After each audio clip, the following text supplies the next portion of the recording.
Benedict Spencer's here. Benedict, thanks for coming back. Appreciate it. A couple of big headlines to talk to you about. First of all, we'll get back to this one. Disgraceful online poppy appeal rip-off. And this is in the Express. Online fraudsters are ripping off the Royal British Legion's annual appeal by selling thousands of pounds worth of fake poppies online, which you have to say, one of the more disgraceful ways of making money, isn't it? It is pretty revolting. I mean, the uptick in the amount of fraud that we've got in this country now, it's unbelievable. I can't remember what stats were about however many people. It's almost something like 1 in 10 people have been targeted by and the online scams are getting more and more sophisticated, aren't they? They are. Although I did see a friend of mine put on Twitter the other day that he'd had one of these sort of scammers call him up from India, and he responded because he's Irish in Gaelic. He said, "I've never heard somebody so quick to put the phone down."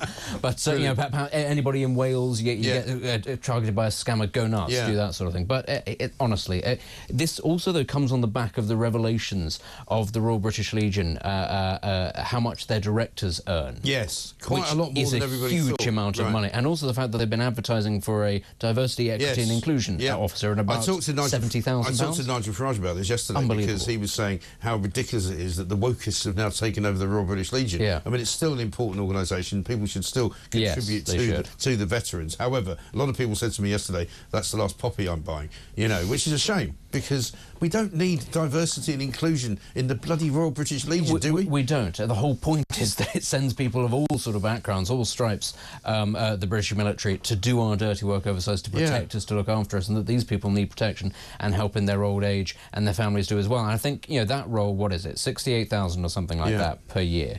How many people could that help, actually, and how much would that job actually help people, you know, by extension? I've never nowhere near. I've never noticed, by the way, the Diversity Brigade offering up people so that they can go and fight on the front line in the army, so to make sure that the quotas of ethnic minorities and LBGTQI plus A, whatever, are all at the front line getting shot at. There is a sort of a conspiracy theory. It's more in the US than it is here, which is basically you can tell if the US is about to go to war with somebody because the adverts for joining the military have far fewer women flying planes and things like that, and all of a sudden have far fewer sort of working class men, you know, make something of yourself, rather than we're nice and inclusive and diverse. It's suddenly kind of a, come on boys, now we need you, and it's kind of like, that means we're going into the Middle East again. Exactly. That's basically what I know. Lots in the front pages this morning about various different versions of the Rachel Reeves scenario. Front page of the Daily Mail, Labour's budget ploy will punish mortgage holders. We've got the Telegraph talking about Reeves warned over a £50 billion debt fiddle, as I say, just continuing to kind of pretend that we don't have any debt doesn't actually make it go away.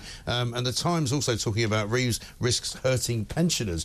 But the worst part about all of this is that it looks as though they're taking yet more money away from working people in order to give it to people who either don't work or who are in need of some kind of reparations overseas. Yeah, I think the last few years have shown that the British public have a high threshold of tolerance when they think money and time and resources are going to good causes. But increasingly, I think patience is wearing thin when they see the amount, for instance, the amount that was lost in, it's now called universal credit, but benefit fund, basically, which was more than billions, isn't it? It's more than tax evasion and avoidance in the UK combined, is how much they lost in the last couple of years, which when you put it into those contexts and you hear Labour talking about how we need to tax the rich and those with the broader shoulders, and then you find out, oh no, there are literally so many people sort of scamming off the system, and that it's known as much as anything else, and that they're not even going after these people. It's just sort of been written off as, oh, well, what are you going to do? And everybody who lives in this country kind of knows people that do that, and everybody knows who they are.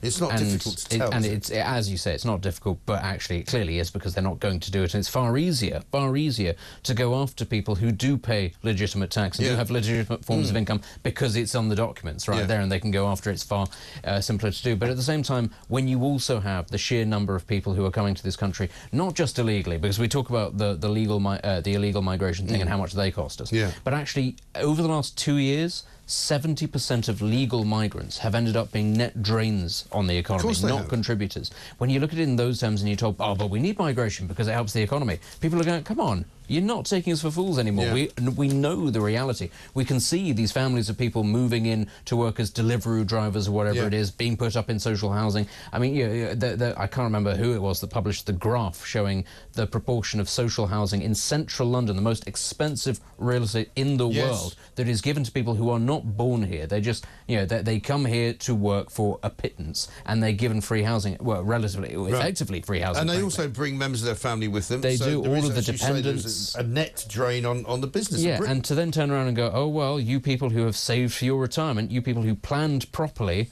oh, you're going to have to pay more money. I think people are really, really ticked off about it, and they're right to be. But also this whole kind of liberal elite view that, you know, we must have immigration, it really, really is necessary. Otherwise, what would we do without all of these great people? The New York Post, actually, I've got a great front page from yesterday, because I heard, I think it was Bill Clinton who was banging on about this as part of their sort of, you know, campaign to get Kamala Harris elected to the White House, talking again about, you know, how it's really, really important to have immigration. But the New York Post front page has got a great big picture of a load of illegal migrants saying, land of the free lunch, which is a good headline. US spent $150 billion on migrants last year, and it's taking money from everything else. One thing that I think we are seeing is a global realignment actually on views when it comes to migration, because you have also seen post-COVID lots of migration from very poor countries to just slightly less poor countries. Very good example is Venezuelans going to Colombia, another is Afghans going to Pakistan.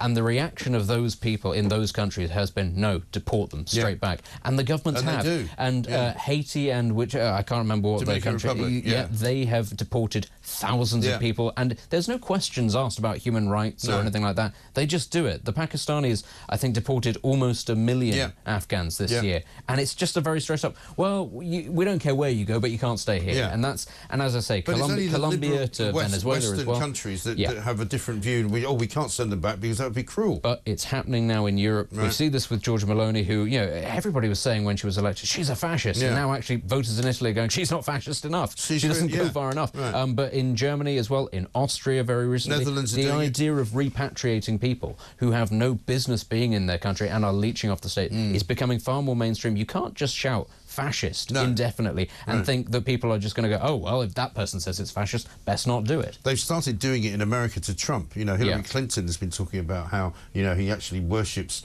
Hitler. Have a look at this. You know, one other thing that you'll see next week, Caitlin, is Trump actually reenacting the Madison Square Garden rally in 1939. I write about this in my book. President Franklin Roosevelt was appalled that neo-Nazis, fascists in America were lining up to essentially pledge their support for the kind of government that they were seeing in Germany. So I don't think we can ignore it. Now, I don't know about Hillary Clinton anymore. I mean, we always knew that she was a bit loose with the facts, but she's now gone completely doolally. Yeah, this is now a theme, clearly. The Democrats are so desperate, trying to make out that, you know, Trump's secret admiration is for Adolf Hitler. It's ridiculous. I mean, although I would say even now Hillary Clinton is a better candidate than Kamala Harris is. True, very true. But I think, but the problem, of course, with all of this, Trump is a fascist, Trump is this, that and the other, is that they tried it last time, and he still won. And, you know, he didn't come that far from actually beating Biden as well. I think people forget quite how close that was. Well, he's the only sitting president that increased the share of the vote and still managed to lose. And there's a good chance that he might... Yeah, and there's now a good chance they will become one of the very few presidents to actually be, you know, returned to office having already lost it. But again, the problem with the fascist, the Nazi narrative, especially in the US, is that they do this with everyone. And the problem is they did it with Mitt Romney. You know, Mitt Romney, who is now anti-Trump, is so actually mild middle of the road. Obama said he's going to put y'all back in chains and all that sort of... And you just think...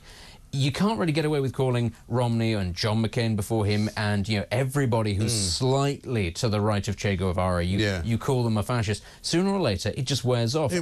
You call Trump it enough time. Exactly. And Trump is bulletproof to begin with anyway. So people say, oh, well, he admires Hitler, he's a fascist, that and the other. Most people at this stage are just sat there going, who cares? You're rubbish. Exactly. You're useless. One final one. Downing Street is blocking moves to include a ban on smoking outdoors in the government's upcoming tobacco and vapes bill because they've worked out, actually, it's quite an unpopular policy. Yeah, who could have seen that? Yeah, I mean, we did tell them that. I'm going to claim this as a victory for common sense and the home of common sense because we were railing against it from day one. I was going to say, perhaps a lot of pushback came from the average Labour staffer who, you know, the only sort of positive time in a politico's life is those sort of 3 weeks in the summer where you can stand outside one of Westminster's pubs and have a drink and a fag at the same time.